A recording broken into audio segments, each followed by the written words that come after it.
special event alert.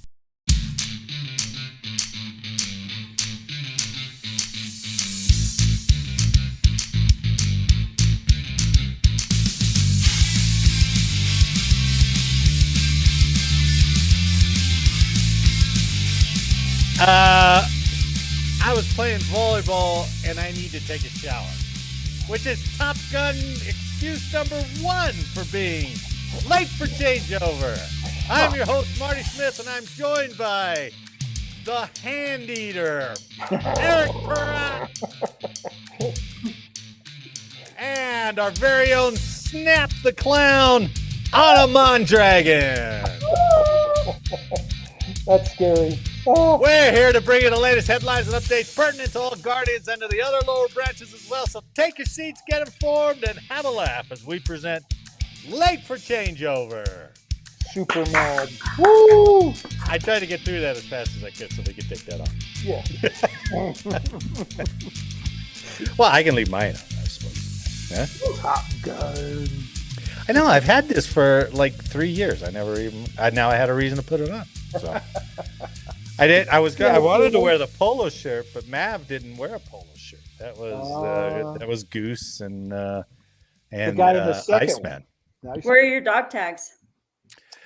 Well, Goose hasn't died yet, so this is the beginning part. Well, no, Goose had died because he would have had to die if Maverick was the instructor. So. Yeah. But if you'll remember, I threw him off the fantail, so they're gone. They're gone. You know. They gone. So, yeah, they're gone. So no more you want Goose. another pair, you can always get another pair. Are you gonna sing? Yeah, Fred? that's easy. No, that time is past too. You lost your. But it's like riding a bike. It's like. You lost that love and feeling. Man, oh man, crazy. I haven't worn a full up latex mask like that in a long time. How long can you wear it before it's just like dripping in your face, man? It starts right away. It starts right away. I tell you, if you've never heard the Jerry Seinfeld bit about him wearing like the Superman mask when he was a kid, you know, the half face mask with the little elastic that tied around. It's worth your time to go back. Yeah. Yeah, you know, with that little staple on the side and it's digging in your eyes and you're sweating and you can't see anything. Oh, that's the coolest thing about Halloween, Michael Myers, is that they actually laid in like the feeling of wearing the mask because you can hear him breathing. Yeah, like, yeah, that's true. Yeah, that's true. So cool. The whole show. Whole show. He's breathing. So good to see you. Thanks for taking your time and being here. I appreciate that. As I texted you, I am a TRICARE advocate now. Nice. I was never really against the TRICARE. Too. I wasn't against TRICARE. I was against the VA, which the VA tried to make this whole process really bad. So I got my hip replaced, partially because of my prosthetic. So I think I wore this hip out, and that's why they're like, you got to get this thing replaced. So TRICARE had already approved it, but they never sent me an approval. They sent it to the doc. So I thought, oh, well, I didn't get anything. Try to get somebody on the phone at TRICARE. That's still a fail. Impossible. Yeah. And if you can pick from the 15 different TRICARE sites that you can be available to, right? Yep. Try West.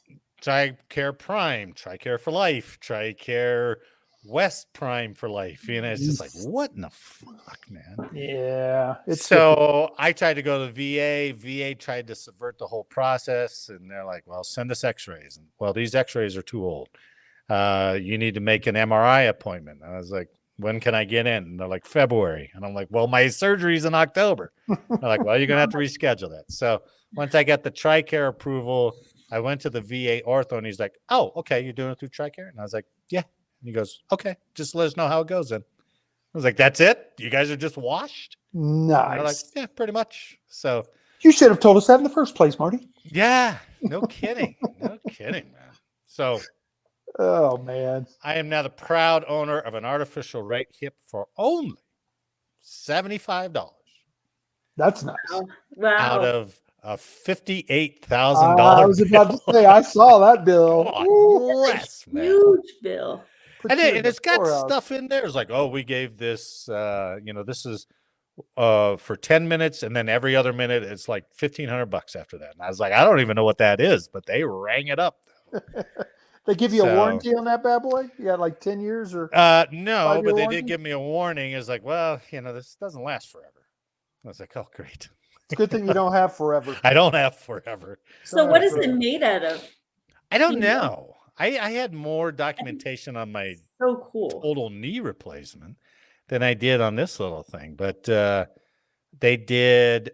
I didn't go all. I mean, they didn't put the breathing tube. They saddle blocked me, I don't and know. then what they that is. drip some propofol or something like that in an IV. And next thing I know, I'm waking up and I'm like, wow, that was it. Wow. And I didn't. I mean, the doc is so fast. It's the same orthopedist who did my knee. He did like 8 knees that same day. Oh, yeah. So when he came in, he says, "Hey, how you doing? How you feeling?" He didn't talk me through nothing. He's a very, he's a no business dude, man. Hold on to your hat, man. Yeah. Let's go. Yeah, I was first up, so I don't know how many he had to do that day. But You have a knee. You have a knee. You Yeah, have a hip. yeah, You have I- a knee. I think this guy doesn't even step away from the table. I think he just has his guys are like, next, get him out of here. And then wheel the next one right in. He just keeps Someone going. give me a coffee. We got to keep this moving. Right. But it's almost laparoscopic, which blows me away. So Yeah. they open that up, they separate the muscles, they saw Wow. off the head, they shove that thing down the femur, they stick it back in, and they're like, okay, let's get the next one in here, I How long guess. did it take? How long did it take? I don't know. I mean, they put me out about 8. I woke up at 11. Oh wow. So, That's fast. whatever, that's it. It couldn't have taken that long. That's like Jimmy Right. John's service. Kind of. Of the Yeah. hip. Yeah. You want a hip, drive on by. We'll Hip. help you out. So, Put that in there. so anyway, good job, Trike. I guess that retirement paid off finally. you know. Yes, very much. Just for that's- something. I'll take that. Right. Okay. You guys okay? Family's all right? Everything good? All is good. It's good, man. What you guys got planned for Halloween? Anything Halloweenish? Oh, the grandson's coming over, so they're gonna give out candy over here instead of over at their apartments. So they're just glomming off of us buying candy. I know my So daughter. cool She's though. like- And dinner.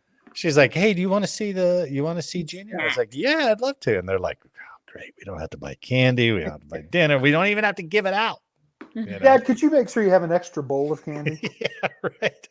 They're not gonna like that kind. Can you buy something different? Yeah. You're not going to bag them. Marty out there doing bagging of. Have you ever done anything besides candy? Have you ever done like cookies giveaway or anything like that? Back in the day, I used to do popcorn balls, It's a lot of work. Rice What are Krispie those? treats. Yeah. Oh, okay. Yeah. It's like- Well, but back in the day, you used to put the Razor blades in it. Yep, there it is. The clown is in session. Yep. I don't think popcorn balls were frowned upon too much. So I think my parents would let me eat popcorn balls before they'd let me eat like fruit, Probably. which It's- makes no sense because fruit's much easier to see if it's tampered with, right? Right. Than a popcorn ball. But You should have a popcorn ball fight. Could you imagine getting pelted in the head with a popcorn ball? that would hurt. That would man. hurt so bad. Yeah, yeah. Like- It's a good idea, though. What if you took a popcorn ball and you wrapped it in snow? Oh, that'd be weighted. Ooh. See, I don't like popcorn. I'm good. I'll just put my helmet on and throw the shit back. You just kill the whole conversation there. I like popcorn. Yeah, Love I do- popcorn. I'd eat the fruit, see? but it depends what you bind the popcorn ball with, right? Harrow. What's that? Arrow. What is it called? K-A-R-O. Oh, caro. Yeah, I think it's Oh, cornstarch. Oh, is it? Oh, Mhm. okay. I thought maybe you put caramel on it or something. I'm sure all our 23 like, listeners are loving No. talking about popcorn balls. Okay, anywho. All right, let's get to the news. So we hear about, you know, I found this first story. It's from the dailymail.com. So that's British, I think, right? Which is interesting. I couldn't find anything on the American press on this. So I'm wondering now Interesting. if Butch and Sonny are two beloved Boeing astronauts that are still up there. I wonder if maybe they have a little bit of a curse, you know? Yeah, because Starliner didn't do well with them up there. They left them up there. Now we got issues with the ISS. So It's appropriate for Halloween as well. yeah, scary. Yeah, Scary. scary. Maybe you got an engineer, a chief engineer upset. Yeah, right. Did you? They're like, hey, you guys want a popcorn ball? I just made them. Well, this is from the Daily Mail. All right. God, that thing is way too big. Sorry. Let me change. Let me change the brand. I know. Cool. Yeah, but it's too big. It's too dominating. So let me see. Let me do that. Okay. There we go. Astronauts on the ISS are braced for an urgent evacuation. All right. NASA's astronauts aboard the International Space Station have been told to prepare for an urgent evacuation amid growing safety concerns. The U.S. Space Agency and its Russian counterpart, Roscosmos, it seems like it should be Roscosmos, but it's spelled Roscosmos, they're tracking 50 areas of concern related to a growing leak aboard the station. Whoa. NASA is now calling the cracks in a Russian service module a top safety risk, quote unquote, escalating the threat rating to 5 out of 5. Astronauts have been warned to stay in the American section when the module is open so they can be close to their spacecraft in case of an emergency evacuation. Unbelievable. That's crazy. Could you imagine how much paranoia they'll live? All you got to do is hear like, like, wait. I tell you right now, there ain't no Velcro sex going on. We're listening to what's going on. No, we're listening for leaks. Yeah, right. Although officials have been aware of the issue since 2019, the exact source of the leak is still unknown. All potential cracks have been covered. This is funny. This sounds like a military operation. All potential cracks have been covered with a, quote, combination of sealant and patches over the years, but NASA warned that the leak reached its fastest rate yet in April of this year. Concerns over the station's safety are now so high that NASA has negotiated with Roscosmos to only open the hatch when absolutely necessary and to keep it sealed in the evenings. That's crazy. Yeah. So the leak is part of it goes out to the Russian connection where they keep supplies and stuff like that. So they keep the door closed to keep the freshness in. And then when they have to go out there, everybody's ready to dive into their vehicles if they have to. How many ships are tethered to the ISS right now? 2? I think it's 3. Well, it might be 2 because they have the one Dragon up there and they have I think it's a Soyuz. I'm not sure. I don't know. But I think the third one is going up, or third one's up there. So there might be 3. Okay. The air leak is located in the Russia Zvezda service module transfer tunnel, which was installed in 2000. 2000. It's a little old, fellas. And is used to house life support equipment. Maintenance? Over 24 years. And is used to house life support equipment and to access a Russian cargo dock. In 2019, so it was good for 19 years. In 2019, it was noted that the module had begun to leak a small amount of air through an unidentified crack. However, despite efforts to seal the module, the amount of air escaping the station has only increased over the last 5 years. So let me show you. And some Flex Seal and duct tape up there. They may have done that. It sounds like they've tried. I mean, but you got a bunch of engineers. They don't know how to seal a pipe. Improvise. You know, they can draw up plans, but they're like, how do you actually use this stuff? And it's sticking to their hands and their hair, and they're like, I can't get this shit. Who's got some epoxy? And everybody's like, what's epoxy? Call Boeing. Send up Boeing's engineer. He'll know. So this may be a little difficult to see, but basically the red is pointing down to the service tunnel that's connected here. So the Russian piece here. There's some leak rate fluctuations, which I'll get to in a second. We don't need to read that. But this second picture is where they think the leak is coming from. It's like, well, we don't know where the leak is coming from. Who drilled this hole right here? It looks like someone took something and drilled the hole. It really does. Like it was talking on the phone, just idly, like, sorry. In February this year, NASA was forced to hold a press conference on the issue. February this year, a press conference on the issue as the amount of air escaping temporarily increased from 0.2 pounds per day. I have no relativism on that. I don't know how much that is. But it went from 0.2 pounds per day to 2.4 pounds per day. Wow.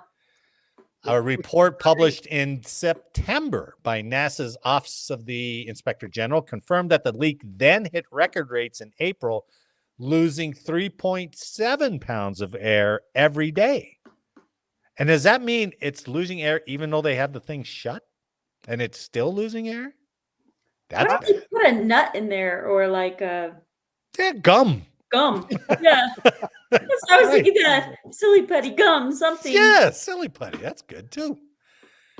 This has prompted the space agents to escalate the threat warning to the highest level and consider plans for evacuation. In May and June, NASA officials traveled to Russia to discuss heightened concerns over the seemingly growing leak.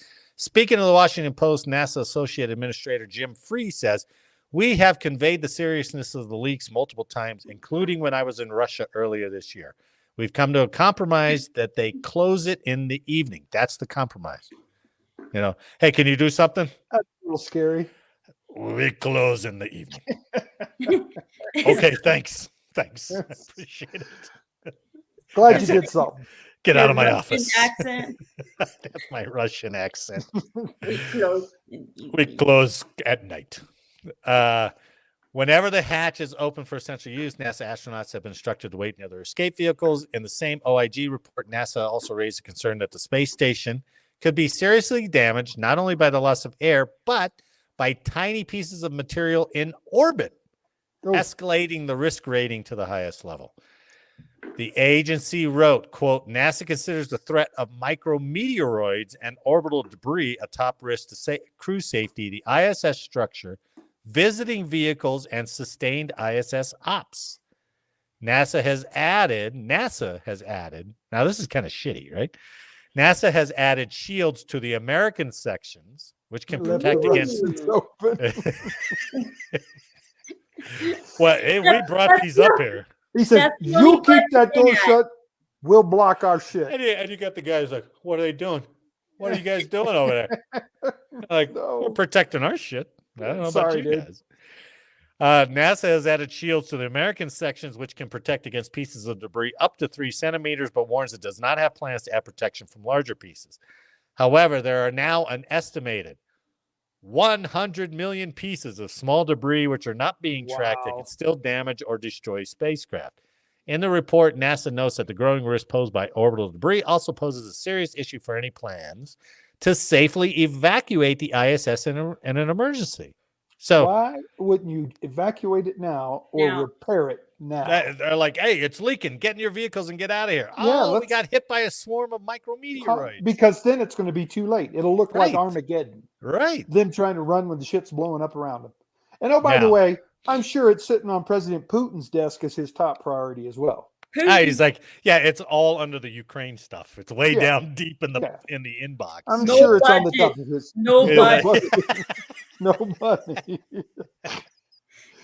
Oh my goodness. Pass. Did you hear the recent articles of how Russia's economy is growing despite being at war with Ukraine? How? What are they doing? What are they exporting? So they are exporting crude oil. Oh yeah, but they're yeah. doing it on the sneaks. They make What? transfers like in different ocean waters. Oh well, yeah, we can because somebody blew up their gas line. So right, Yeah. we don't know who. NASA writes, quote, due to the high cost and limited budget, the lack of ready to launch vehicles prevent the agency from having an immediate response capability if crew vehicles encounter significant damage and are no longer safe for crew evacuation. The issue is that the ISS is already a decade older than its planned operational lifespan and is beginning to seriously show its age. In September, NASA estimated that there were 588 replacement parts aboard the station that were operating far beyond their intended lifetime. We can't get more timely stuff. I'm telling you, this sounds just like a military operation Yep. Yeah, that has sure gone does. bad, and we're going to go, oh, we're sorry. We knew Sure. that the space station was very, very old, and we Right. knew we were hoping for 2 more days. We apologize for the deaths of our astronauts. It's only 2 people, though. We were going to use that use or lose funds, Yeah. but we didn't buy enough stuff to get it up there. This So, truly You gotta sounds be like a tragedy realistic. in the making, could be a preventable tragedy. a So preventable tragedy. NASA Get has 'em blown planned. NASA has planned to use the station up until 2030, at which Wow. time it will be burned up in a controlled deorbit. However, as Russia refuses to commit to extending the station's lifespan until 2030, NASA has admitted that the ability to perform a controlled deorbit is now, quote unquote, unclear. So Russia's like, we're out, man. We're not paying for this old piece of junk. No. You got shields over there. You didn't give us nothing. You know? Why didn't And they're they like, send well, you in, got the leak over there. like a restorative crew or something? Yeah, something. I mean, 588 replacement parts beyond their intended lifetime. I get it. But is it just because we don't have any kind of consistent shuttle to go up there and resupply constantly? I would think that's the case. You know, I mean, once the STS was turned off and they've gone to this open competition between SpaceX and Boeing to try to get constant shuttle stuff up there, that's just coming online now. Yeah. And What that I want to hasn't been know very, is very good. Yeah. who's the guy that's taking inventory of the 588 parts Somebody knows. Somebody knows. with all right? the years of when it was installed? Like, ugh. Yeah, where's those maintenance records? I mean, because they're not getting replaced all that often, so he's got to have them, right? Guy's got a magnifying glass and he's looking at all these holes. Oh, Oh, Yep, there's that another could one. be one. There's another Oh, one. my Whoops, sorry, goodness. I keep messing with the picture here. that That's a could be one. possibility. Yeah. Yeah, that's that could be. I'm telling you, this is really a bad. tragedy in the making. And in the meantime, you know, China's got their space station, which they're not opening up to anybody. So This is yeah. our spy station. that's this is our new COVID breeding ground up here. You never blame us on the wet market now, but we're doing it up here, baby. And then we're gonna lob it down onto your continent. And our So- garbage balloons along with North And the Korea. garbage stuff. balloons. That's right, the garbage balloons. I forgot. Oh, my goodness. Okay, well, hopefully they get that situation fixed. But Butch and Sonny, this has got to be a nightmare trip, Yeah. right? It's going to be I mean- it's going to be tragic, I think. 5 days turns into 9 months, turns into a potential evacuation, turns Emergency evacuation. into man, right. That's bad. Yeah. Scare the hell out of you. Okay, Eric, this next story is right up your alley. Right? I love it. I know. Alley. I knew he was going to give us the double bicep there. So. It's a good one, man. This is oh shit. Sorry about that. This is from stripes.com. So recently Marines were out in the Philippines on a maneuver. Right. And during this maneuver, a Marine sank a boat with a stinger while they were out in the Philippines. I didn't know you could do that. So you're going to have to explain that, right? What's a stinger? It's ground to anti-air. air. Ground to air missile. Anti-aircraft, right? Portable. Yeah. Throw it away after one shot. So I'll show you a picture. I'll show you a picture here. A Stinger ground-to-air missile destroyed a target boat off the Philippines' westernmost major island during a U.S.-Philippine counter-landing drill last week, Tuesday. Marine Corporal Celestino Arellano of Austin, Texas, took aim with the shoulder-mounted weapon from the sand at the red canoe-length boat. This drill would simulate a defense against an attempted amphibious landing. So this isn't necessarily the corporal, but it is somebody firing from the beach. Oh, wow. Right? So that's a Stinger. It's a is Manpad the same nickname for that? Yes, man okay. portable. So that would be so cool to fire. It would land me on my bum, though. You know what? There's there's no cool. recoil on that, is there? Really? No. The only thing you have to do is it puts off a toxic gas when it launches. So when So you pull got the to trigger, you got to Where clear those the other back guys are blast area. standing? you got to These hold your guys breath. down here. Yeah. You got to hold your breath. That's a good point. Hold your breath. So it's funny because 1987 is when I was a Stinger guy. So I'm sure the advances in that particular, piece of weaponry have greatly improved. Sure. But at the time, you activated a battery control that sits at the bottom. You activate it. There's a little switch you push down, which opens up the seeker, because the seeker's like this. When you hit the cage bar up at the front of the apparatus, it opens up the window of the cage. So the seeker head can now look around and see everything. Oh, okay. And it's closed. So it opens up. Once it detects that heat source, it locks on, and you'll hear a steady tone in an earpiece on the machine. Once you get that steady tone, you pull the trigger, you hold your breath for 3 seconds, you throw the tube down once the missile launches, and you run like hell. Oh, really? Because if you miss the airplane, not a boat, but if you miss the airplane, he knows where you're at now, so he's coming for you. Is it a one-shot use? Cool, you can't rearm the Stinger tube?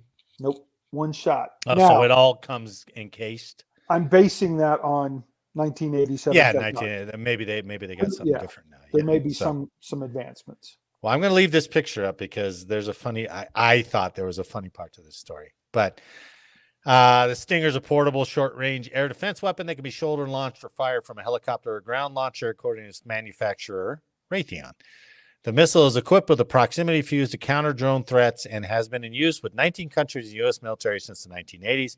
It's proven itself a pivotal weapon in Afghanistan and Ukraine, among other conflicts. The Stinger has a range of several miles. This was Corporal Arellano's first time firing a Stinger, which, did you ever get to fire a live one? Nope. Eric? I went to a live beach firing, but what we did was Osan and Kunsan Air Force bases. Both had Stinger units, so we got to pick one guy, and it was an Osan guy. Oh, really? You got to do the live fire. You got to shoot one missile out of your freaking whole. They didn't have any trainer blue Stingers? We had training apparatus. Oh, okay. When we went to the Philippines, we'd actually do live tracking of aircraft with a training tube. Yeah. Where you could do everything but launch a missile. Oh, okay. So you track it. You also had an IFF interrogate friend or foe. Yeah. Where you'd send it a code, the aircraft would respond back to you. So yeah, it was really cool. Would the missile do something automatically, or did you just have to know, oh, this is not a threat aircraft? No, the missile didn't have it was all manual from us. So there's a black box that was hooked to your belt and a cable that came up to your head with a speaker, and you push a button to interrogate the aircraft. So this isn't like a bazooka. You just grab it up off the ground and fire the damn thing. Yep. You're really locked into this stuff, right? Wow. Yeah, it's not no RPG yell. It's training though, you were able to shoot, fire, throw it on the ground, and run like hell. Get in your truck and you're out, man. Okay. You needed to, right? You practiced it routinely. Well, and this will tell you, this was Corporal Arellano's first time firing a Stinger, and something he trained 3 years for at Camp Pendleton. So 3 years he got to shoot one.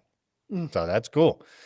Members of the 15th Marine Expeditionary Unit, or MEU, planned to down a small target drone with the Stinger. Right? That was the plans. So the boat was pulling the drone, but the target crashed on the beach. Now, imagine you're with a bunch of military guys out there and they're like, shit.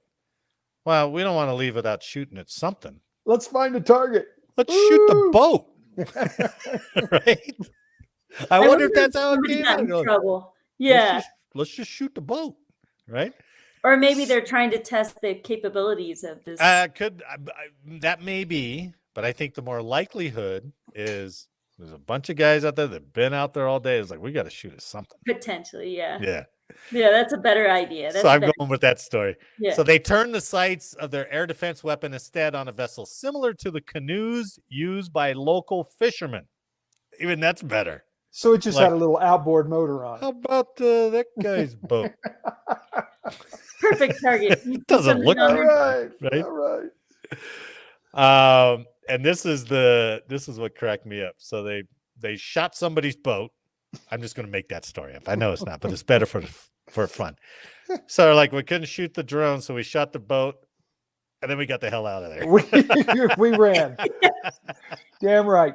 Damn right. You know, They're it's so interesting, excited. They too. look like they're a bunch of kids running off the football field. Like they're so excited. Well, Like, yeah, bro. it says the shot hit home in a blast that sent the target vessel to the bottom and prompted cheers from a crowd of Marines and locals watching from nearby dunes. Probably not one local, because he's like, hey, wait, I think that's you sons of bitches. Ariano told Stars and Stripes afterwards, it was very exciting. All you feel is the wind from the launch motor and a whole bunch of smoke, and then you hear everybody cheer, and you say, oh, I hit it. So, Yeah. so it's a good story. I didn't know that it's got to track heat, though, right? Correct. Is that It locks So the onto a motor. heat source. so? Is there enough heat difference between a canoe boat and the ocean? Because the ocean's cold, I guess. But So in 1987, I would have said no. Because when we actually had the device that could track a heat source and you would Yeah. go to a solid tone, it had to be a substantial oh, okay, amount of heat. So Yeah. I think the upgrade has definitely allowed it to hook onto a smaller target. Because I doubt we could have also locked onto a drone. Because I'm not sure yeah. Is that how much of a what, heat source is a unless drone. it had some kind of thing to mock up an engine, or at least a heat source enough. But yeah, even that's small. That's not a jet engine. That's No. much smaller. So Yeah, maybe the sensors are a lot more. yeah. If anybody mean- knows, let us know. Correct us, please. So Tell us. everything about the Stinger back in 87 was classified because we had to give briefings to all the pilots that were stationed at Kunsan about the capabilities of Stinger Oh, because okay. they knew we were on the beach, right? That's you their had to- threat, right? Yeah. So they had to know, hey, we're there. And, oh, well, we'll outrun it. You're never going to hit us. Well, that's not true. We'll get you. Yeah. And, and we'd have classified briefings where we tell them the capabilities and they'd be in awe of what this thing could do. So I can imagine the upgrades. Yeah, for sure. Is You're not gonna run the too far. speed of the Stinger classified? It was in 87. Okay. Yeah. Yep. I wonder if it is now. So probably still is, I guess.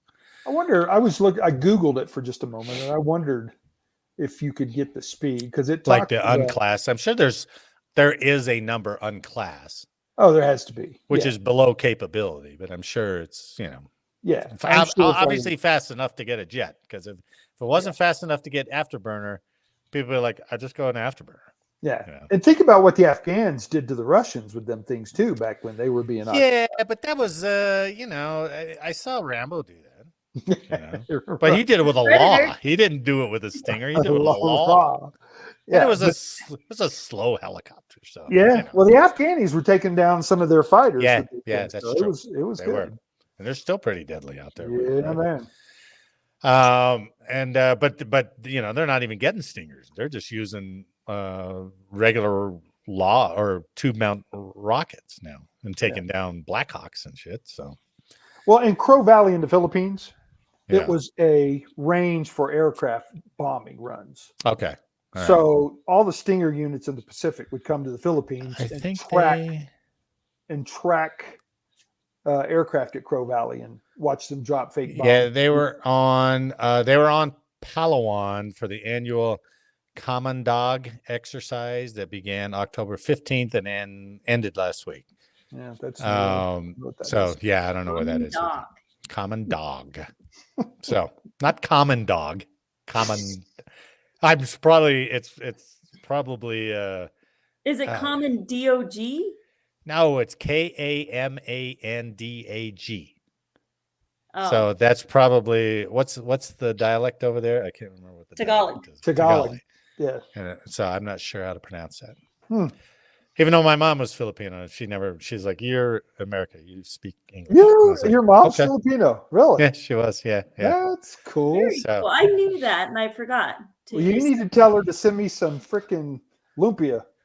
Some good She never Filipino made that. lumpia. She made some good adobo Pancit. chicken though. She could make some good adobo chicken. That was Oh, great. yeah. Now my aunt could make some lumpia like a mother. So I love that shit. I Pancit. had it in a long time. yeah, I like yeah, pancit. yeah. That's pancet's good too. I could sit there and mindlessly eat that forever. You know. Did she ever talk to you about balut? No, she didn't. They moved from Philippines when they were young, and then they grew up mostly in Hawaii. So it was kind of washed. You know. Some Is of that that culture was the washed. blood gravy? No. Oh, or the eggs? Eggs, live No. embryo eggs, No. where you crack it and you swallow the live Yeah. embryo. No. Yeah. Forget that. I don't even like quail eggs. That's I half love a chicken is what you're doing. That's I ate it. I was Ah. all drunk one night and freaking slammed it. but it's pickled, isn't it? Isn't it pickled? Hell, I was too drunk to know. All I know is I cracked the freaking so. thing and swallowed it whole. Yeah. If you Google it, you'll see the pictures. It's unbelievable nasty. Yeah, it's looking. nasty. Wow. Yeah, forget it. That's nasty.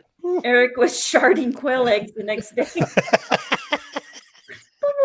Why did I do this? I became some kind of freaking bird there for a minute. Woo, man. Yeah. Never again. All right. Okay, time for another mishap. Uh-oh. I'm always careful to approach these mishaps because I'm always curious on how they happen, but I don't get like schadenfreude and joy from talking about other people's mistakes. But I do think it's interesting how these reports come out and go, "Oh, this is what happened," and you can totally see how this chain of events happened. Why So do they mishap and not mishap? Okay, keep going. because we don't have a lisp, that's why. Flip a coin. So this just came out in October on Task and Purpose, how a parked F-16 suffered $30 million in damage. Ooh, tell me it wasn't a cop, please. No, actually, it wasn't a cop.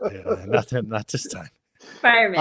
And I wish Jake was here because it was a bunch of bomb technicians. Oh. So a bomb technician. Now this sounds insulting at first, but bear with it. A bomb technician confused the gas and brake pedals on an Air Force bomb loading tractor, causing the machine to ram into a parked F-16 jet, spark a fire that caused $30 million in damage last November. Ooh. He was in upgrade training. Well, no, you'll see. He was a 5-0. The report released on October 17th by U.S. Air Forces Europe / Air Forces Africa outlines many issues along the way that led to the mishap. Essentially, one error cascaded into the next, like they always do, creating a snowball effect that eventually heavily damaged an F-16 fighter. The accident occurred as a 3-person team of weapons loaders worked on an F-15 on the same flight line, using, and I'll make this distinction later, using an MJ-1 BC lift truck, and I'll show you a picture of it, also known as a jammer or bomb lift. So that's why I wish Jake was here, because he could talk us through all this stuff. Yeah. At approximately 10 p.m. local time, so it's late, a junior member of the crew was driving the jammer in reverse and found that he couldn't stop it. The jammer slammed into the F-15, pinning the driver to the dashboard of the weapons loader. Oh. The jammer then continued on, like dragging his head, and it hit a tire on the jet, followed by a fuel tank, and it threw the driver off the vehicle. This sounds like what is it, Jim Carrey? Yeah, kind of. I mean, Like, when you say it, it was like, bump, and he can't do anything about it. Man. So the guy fell off the truck, but the jammer kept going, this time towards the F-16 about 70 feet away, crashing into its right fuel tank. That fuel tank then leaked, spark from the jammer ignited a fire that quickly engulfed the weapons loader and part of the F-16. It engulfed the cart, not the guy. Because when I first read it, I was like, the guy's on fire? It was like, no. Oh my gosh. So investigators found that the operator of the jammer lost situational awareness of what was around him. When the jammer started to careen out of control, the report said he failed to carry out emergency shutdown procedures. The driver was a fully qualified technician. He was a 5 level with about 2 years of experience in his job, but did not drive regularly. Oh. And he had last driven one of those jammers like 3 months ago. The report cleared, so he must have been like an NCO. So he was like promoted up, and they're like, "Hey, Sarge, can you drive?" He's like, "Oh yeah, I used to drive these all the time." It's going to be a 65-year-old staff sergeant still paying for the 30 million on the F-16. Could be. The report cleared the entire crew of any suspicion of alcohol, drugs, or other lifestyle factors in the mishap. I don't know what that means. Is that a regular report now? Lifestyle factors? What does that mean? Maybe question. It shows like their loyalty or something. You know what I mean? Go deeper. Go deeper. It's lifestyle. Lifestyle. What are they doing in uniform and lifestyle factors? I don't know. What could that be? Are we talking about, 2 men maybe having sex while they're loading an F-15? While they're loading an F-15 or something?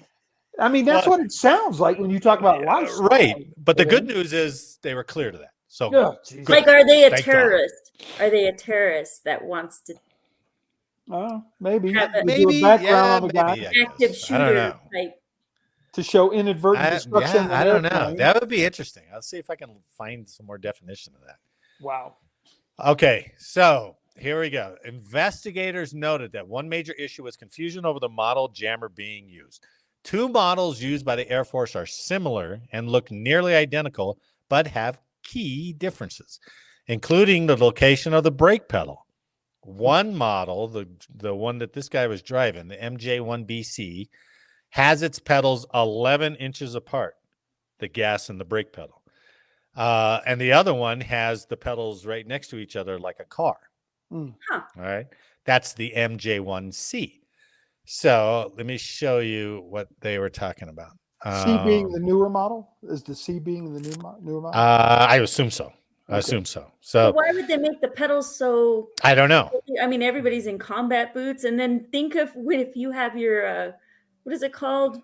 Donning your mask. What is that called? Chem gear. Your mop boots on. Yeah, your mop gear. If you have that on, your boot's gonna touch both. Maybe lifestyle factors was high heels. Big feet. Maybe you're wearing high heels out there. Maybe that could be. Anyway, so the one on the left is the one that the loader was driving. You can see. Can you see my mouse on the screen? No. Oh. Well, this is a hard picture to look. But if you look at the one on the left, you can see we're almost right in the middle of that bottom picture. That's the gas. Right. And over to the left where that red square is, that's the brake. So almost a foot apart. Yeah. Right? The newer one on the right has the gas with the white block on it and the brake right next to it, like a car. Right? Whoever made the MJ-1C is an idiot. Yeah, because they're really close. They're too close. For big fat steel toe bomber boots, that they got to use to wear out there. Yeah, or mop gear. Right, or mop gear. Right. Yeah. So let's see if it explains it here. The accident board concluded that the 2 different layouts of pedals that the Air Force troops might encounter likely caused a moment of confusion at the heart of the accident. So if he thought, I'm assuming because it doesn't talk about this, but if he thought he was driving this one on the right and was trying to tromp on the brake, Chopped on the gas instead. that was way over here, and that was way over to the left instead. He's just hitting that gas over and and over. taking It's it like, out, man. Yeah.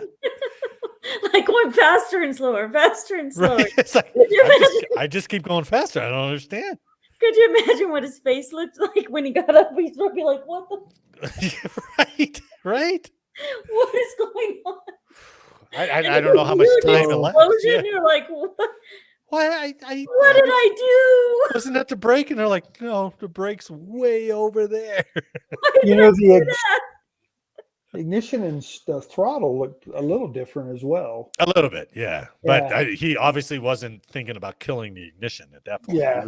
He was stomping on that board trying to Oh get my something to God, happen. I'm gonna die in an airplane. Yeah. Burning up. I'm so sorry. I keep Um, laughing because then I'm thinking of like his troop and the other NCO or the senior NCO off to the side. Like, who's that fucking idiot? That's the Sarge. Oh my He said he wanted to drive it. He hit the C-150 or the freaking F-16. It's cooking. Let's have a barbecue roast. Once the driver fell off, the report found the tractor continued at up to 18 miles per hour toward the F-16 because its hydraulic throttle. No, this is totally their fault. They should not be forgiven for this.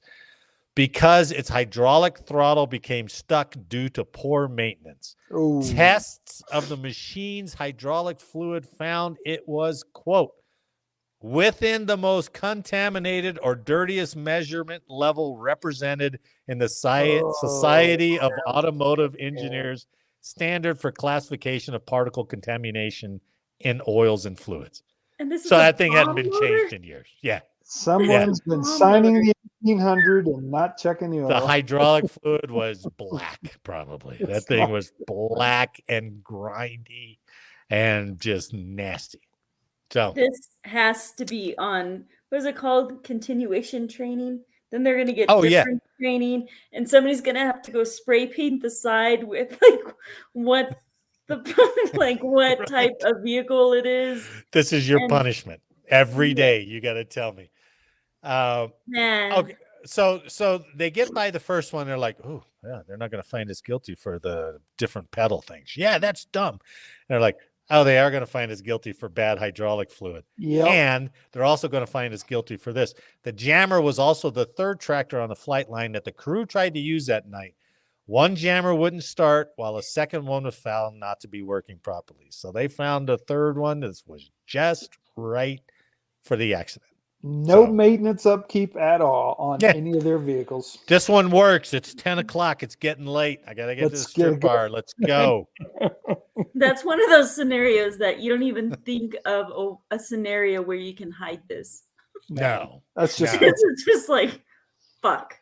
I don't wonder if the guy got on there and he's like, ooh, it's been a while since I've driven this. And they're razzing him. Come on, slowpoke. Give it some gas. I feel bad. I feel so bad for Stop this. yelling at me. It's Does it Move talk it. about any punishment? Any No, they punishment? didn't go into it. It was just No the findings? straight accident report. Yeah. Okay. So, Is it not steerable? Like, why didn't oh, he it's steer it steerable away? because he was panicked when he started. He couldn't stop it. It's Probably. stuck. Oh my God. You know, I mean, if you hit that and nothing happens, all your focus goes right to there. It's like, why is it not stopping? And he can't be that far away. Far enough away to get to 18 miles an hour and ram the Oof. hell out of two planes. Oh my So- god! And puncture a fuel tank. Puncture a fuel tank. Yeah. Yeah. Mm. Wow. So anyway, take your time out there, crew, especially when it gets late. Try to I'm picture, sorry. try to imagine what that accident report's going to look like if you cause one. You It's know, good try that to Anna prevent doesn't discuss lessons learned. She couldn't keep a straight face. I know. I did start this by going, I don't want to make fun of him, but now she can't stop laughing and she's So making me sorry. laugh at it. So, I would have to be like, I'll be right back. I gotta. but something in my I eye. I think it's not a laughing out of malice. It's also laughing No. because we've been on the receiving end of a lot of those things, right? And I'm So- imagining the poor guy's face as he's going towards the plane, like what is this? Yeah. Someone call the fire department quick. Oh my gosh! I mean, if those two guys weren't paying attention, which I hope they were like ground guiding or something, you know.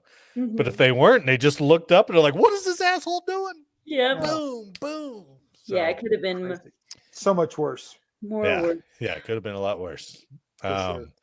All right, this is not going to have as big a bang for the buck, and I hate to downsell a story when we're trying to I sell know. stories, Never mind. but they're kind of entertaining. So this is from military.com, and with it being Halloween coming up, 9 spooky military ghost stories Ah, as told by service members and veterans. I didn't choose 9. I chose So like 3, spooky. very good. right? Because I thought you guys would round them out with your own experiences, but I I'm don't have sure them. I there don't were have them some either. spooky things, but I can't remember. Now, I thought the that. interesting thing was I was trying to find something alternate right before the show came on. And there are podcasts about military ghost stories. There are books about military ghost stories. You can find a ton of stuff Really? on people For the telling bases? military stories, especially like over in Afghanistan. There's a Oh. bunch from being deployed about people talking about unexplained things and all that other stuff. Oh, I'm sure. Ah. So, so let me read you a couple of these. This one was oddly a lot of Air Force ones. So, and I threw out like the 1700 ones or the West Point ones or the marching Civil War troops, anything like that. So, and these are all sent in. They're like by first name people, and there's not the last name. But this guy said he was at Vandenberg. I was stationed in Vandenberg in 71. Most barracks were relics of World War II, wooden structures from the Camp Cook era. There were a few rooms that no one dared to occupy. The security police barracks had one such room. It was said that if a new recruit was assigned to that room, their belongings would mysteriously appear in the hallway after having been on a work shift. That almost sounds like just mischief, all right? People That sounds messing with them. like your buddies are doing that, right? Yeah. Some of those who tried to move into this room claimed to hear strange noises and even felt there were shadowy figures in the room when they stayed more than 10 minutes. Rumors were that someone had died by suicide in that room. Interesting. I mean, we all have been on night shift somewhere. But, I mean, the mods are lonely in the Oh, middle yeah. of the Super night. lonely. Shriver, right? And they just like, ooh. And your Somebody- nugget Yeah. can scare the right. hell out of you, period. Right. So this one was at Altus Air Base in Oklahoma. So when I worked on C-141s at Altus Air Force Base in Oklahoma, we had a plane that was rumored to be haunted by an airman who was crushed to death in the T-tail. So I pulled in front of that plane at 2 a.m. one morning and it was completely dark. I wondered where the crew chief was because the flight was scheduled for the morning. I sat on the flight deck reviewing the aircraft forms when I heard the very distinctive sound of combat boots walking from the back of the cargo bay to the front. Thinking I had caught the crew chief sleeping, I switched off my flashlight and stood at the top of the flight deck stairs, listening to every step, waiting for him to get to the front of the plane. When I thought it was a few feet away, I turned on my flashlight and jumped into the cargo bay, ready to say, "Gotcha." And there was nobody there. That's Ooh. I was like, oh, That's that's creepy. yeah, The at 2 sound of a.m. on cowboy a boots? flight line? That's Everything. distinctive. Yeah, that would suck, right? Scary. Okay, last good one here for you, Eric. And I wonder if you've ever heard of a cop doing something like this, right? So this is Ghost of Fort Devens. During World War II, Fort Devens had German and Italian POWs. There was many rumors that an Italian POW jumped or fell from the top floor of a window at Hale Hall and froze to death in a snowdrift. The second version says a German POW hung himself in the upper part of the building. By the 1960s, the building was in use as a training facility for the Army Security Agency, as it housed top secret military intelligence materials. It had MPs inside on 24/7 duty. George, I guess this spirit, was reportedly seen various times by MPs, mostly at night on the upper floor. One night, a new MP was on duty and making his rounds on the upper floor. He spotted an individual in the secure area and ordered the intruder to halt. When the intruder continued walking, the MP fired his .45. Oh, shit. Although the MP had a clear line of fire, the intruder continued to walk right through the wall. Ooh. That's creepy. And he that shot was- his weapon. And he shot his weapon. Yeah. Yeah. I mean, What would Well, happen I- if somebody discharged his weapon? Now, obviously, there would be an investigation. Oh yeah, he's going to get hammered because you're not a ghost isn't going to be the reason. So I've told you this story before. I think when you interviewed me, I was in a non-nuclear storage area, just a common storage area. Mhm. One fence, one light over the gate, and all the igloos down this one road. They have a light in front of the igloo, so Yeah. the front of each igloo is lit up, but everything else in the area is dark. Okay. So I'm at the gate. I've already walked the perimeter. I've stopped. I look down the road, and about the third, maybe the fourth igloo on down, I see what I think is a person kneeling down. Oh. So it's in front of the igloo. So Yeah. I start challenging this person. What were the igloos again? I'm sorry, I missed that part. Storage areas for Oh, munitions. storage. Oh, No- okay. Yeah. Non-nuclear. There's just a light in front. But he big- shouldn't be there. big- Yeah. Yeah. I mean, I'm Especially the only one- kneeling down, like Right. what, lighting a fuse or Like something? on You don't one know what knee. he's doing, right? So I'm yelling at my ass. And now I'm taking cover behind a garbage can, and nothing's happening. So I'm feeling kind of stupid. Right? Armored. Stood up. An armored garbage can. Yeah, that'll so I repel have- fire. Yeah. I have chambered around, which is a no-no because I'm Oh, scared. Right? yeah. I've in my M16, and I'm walking towards this thing. Damn. It's another garbage can. That's what you saw? I am challenging a garbage can that looked like a guy kneeling down. That's so cool, though. So Not. your mind can scare the shit out of me. Oh, I'm telling you. I have been tired and out in the Oh, desert or man. something with nods on Oh yeah, and Night that vision. shadowy stuff, and you're just like, what am I seeing? I can't figure that out, right? Yeah, couldn't distinguish. Or you're following another vehicle in the middle of the night, and all of a sudden it's gone. I'm like, whoa, where the fuck did that go? You Or know? better yet, how many times you been on a patrol at night? Just a routine training patrol, walking around with guys, and the forest looks like shit's moving around. Oh, it looks like people all the time. Oh, I saw something on Yeah. the left. I saw something on the right. Right. There's nothing there. Yeah, it's crazy. Do you ever have to go like in after hours when nobody's there and you gotta like cut some orders on it or something like that? And then that building is just a mausoleum, right? There's no There's sound in it. nobody in Yeah. there. Yeah. Yeah. I've had like You're probably not afraid of ghosts. You're probably more afraid of like somebody lurking here, somebody waiting on yeah, who's me. here? I have heard like, something dropping when I was there for like after Oh, hours that's or gonna drive you something nuts. in right? the 302nd. I Yeah. have heard that, but I mean, I don't know. I didn't get creeped out. Yeah, that's probably good. That's probably I mean Well, and both that would of be you, very easy too, because then you're both like of you somebody have here. probably worked in a skiff, correct? No, yeah, sure. Yeah. Well, Sure. security guys have to respond to an alarm. Yeah. Alarm went off in the skiff. A motion, right? And lo and behold, you go in, you turn the alarm off, you're walking around, you don't see anything.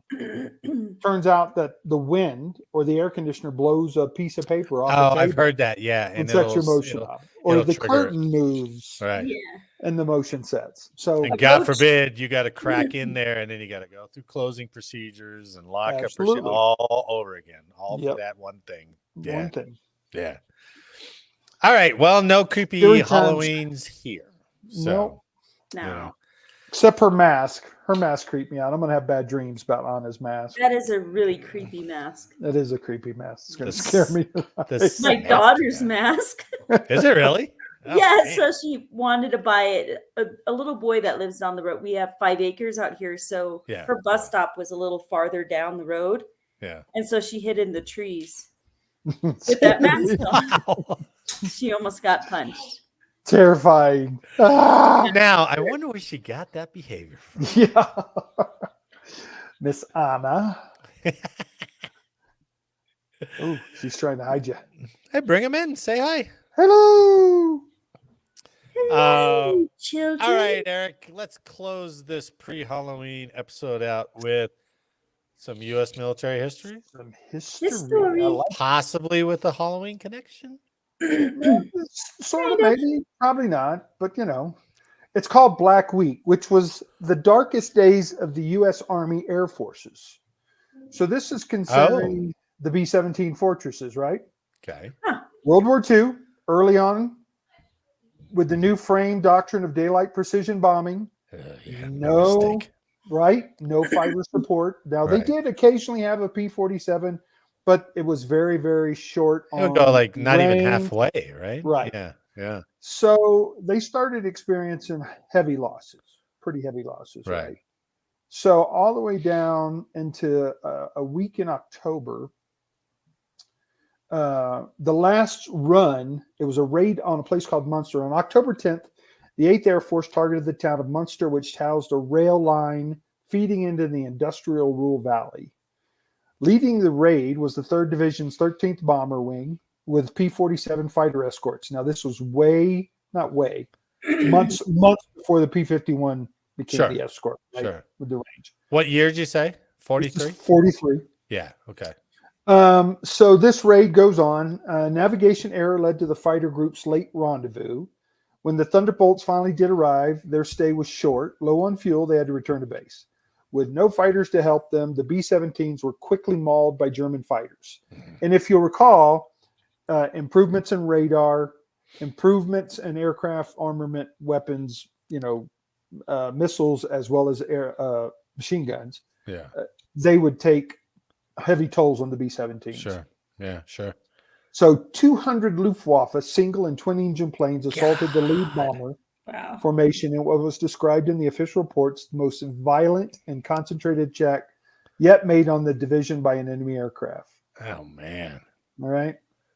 At the time of the war, German defenders often paralleled to bomber formations, remaining just out of the machine gun range and traveling in packs of 20 to 40 fighters. So their techniques were all about taking care of business, right? Yeah. So despite the carnage of the 10th, which was that raid on Munster, they lost like 29 B-17s. The 8th Air Force decides to attack a German ball-bearing factory at Schweinfurt. Targeted earlier in August with mixed results. A second raid was set for October 14th by 291 B-17s launched in 2 separate waves. 149 bombers came from the 1st Air Division with 142 more from the 3rd. The 2 units flew line abreast, approximately 30 miles apart into central Germany, with fighter escort up to the city of Aachen, and then, of course, they left. The mission proceeded unmolested until the P-47s peeled away from home. German radar had picked up the formation as they formed over England and tracked them en route. After the protective escort was gone, the whole way. The Luftwaffe quickly pounced. Using the same tactics as before, heavy cannons, machine guns, and rockets from pairs of German fighters assaulted the bombers. Wave after wave of fighters targeted the lead bombers to disrupt the larger formation. As planes fell out of formation, crewmen claimed they could mark their trek from the smoke of billowing down B-17s. Oh, man. Wow. So by the time that was done, I'm going to give you some numbers here. By the time the 40th Bomb Group reached the target, it had already lost 7 of its 49 planes, with others seriously damaged. The number lost climbed to 29, despite the beating they had taken. Yeah. 228 B-17s made it to the target and dropped their bombs accurately. Now, this I like. Of the 1,122 high explosive bombs dropped, 143 fell within the factory area, hitting 88 standing structures. Pretty cool. That is amazing. Despite the mauling, the 40th placed 53% of their bombs within 1,000 feet of the aimed point. Wow. Damn. While accurate, the price was steep. In all, the 8th Air Force lost 60 B-17s out of the force of 229. With 5 more crash landing in England, 12 more bombers sustained major damage and had to be written off, and another 121 requiring further repair. Jeez. More than 600 men were missing or dead, with another 43 wounded. Wow. While airplaners expected a 10% loss rate for the mission, the actual figure was double. Yeah. So, given those losses, it was time to take. Where did it go? There we go. Given those losses, it was time to take stock. Despite the accurate drops, one thing had become abundantly clear: deep penetrations into Germany without fighter escort wasn't feasible. Nope. Given the steep losses over this period, it was quickly dubbed Black Week. The worst the worst week of daylight and escort-free bombing. Oh, Wow. wow. So they did a full stop for how long? I think it was like 2 weeks to figure out what they were going to do and how they were going to do it. Yeah. And then a couple months later, the solution was in December, the first P-51 Mustang arrived in England. Yeah, well, with that more to helps. follow. Yeah. So that cut their losses drastically. I wonder, was LeMay already? Was it LeMay who changed Yeah. all those tactics? Was he there already? Or Yep. This was okay. his baby, and in fact, it talked about the doctrine recognized that modern warfare increasingly leveraged a nation's industrial capacities and its associated workforce. Air power advocates believed attacking enemy infrastructure and industrial capabilities precluded a repeat of World War I. So he said, "We're going to get it done," even though there wasn't any doctrine for daylight bombing. So the losses kept climbing Sure. until they high pointed in the week of October, which became known as Fight Day. 1943. Yep, it was terrible. Well, that was depressing. I mean, But they succeeded, which was amazing. They took that, but that's our history, right? We get our ass handed to us, and then we figure it out, and then we go back.